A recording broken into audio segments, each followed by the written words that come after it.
আল্লামা সাঈদী সাহেব একজন মুসলমান ছিলেন, এর মধ্যে কোনো সন্দেহ আছে? তিনি একজন যোগ্য আলেম ছিলেন, এর মধ্যে কোনো সন্দেহ আছে? উনার মতো যোগ্য আলেম কেমন এবং আল্লাহর ওলি, এর মধ্যে কোনো সন্দেহ নাই। আপনারাও প্র্যাকটিক্যালি আপনারা দেখেছেন। কি দেখেছেন? কেমন আল্লাহর ওলি, কেমন আলেম।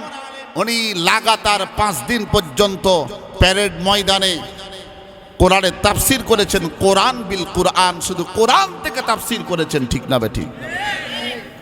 এবার আসেন আপনারা, একজন আলেম, একজন আল্লাহর ওলিকে আপনি বলতে পারেন হুজুর আল্লাহর ওলি মুখ দিয়ে বললে তো হবে না, প্র্যাকটিক্যালি বলতে হবে। উনি বলেছিলেন যারাকে মৌলবাদী বলো, আলেমদেরকে মৌলবাদী বলা হয় না? যে মুলবিরা আলেমরা শুধু সংসদে জ্বালো, আল কোরআনের আলো সংসদে জ্বালো, কোরআনকে সংসদে জ্বালাইতে চায় মৌলবাদী। উনি তখন বলেছিলেন এত মৌলবাদী তোমরা যে গালি দাও, এই মৌলবাদী একটা গাছের গোড়া, মূল কি গোড়া না? এই গোড়া দিয়ে যখন ঝাঁকানি দিবে তখন তুমি মামুর বাড়ি দিল্লিতে যা পড়বা। কথা কন পড়ছে কি বলে নাই? আমি নিজে প্র্যাকটিক্যালে বাস্তবে আমি দেখলাম, চিন্তা করে দেখলাম, ইনি তো টাটকা আসল আল্লাহর ওলি।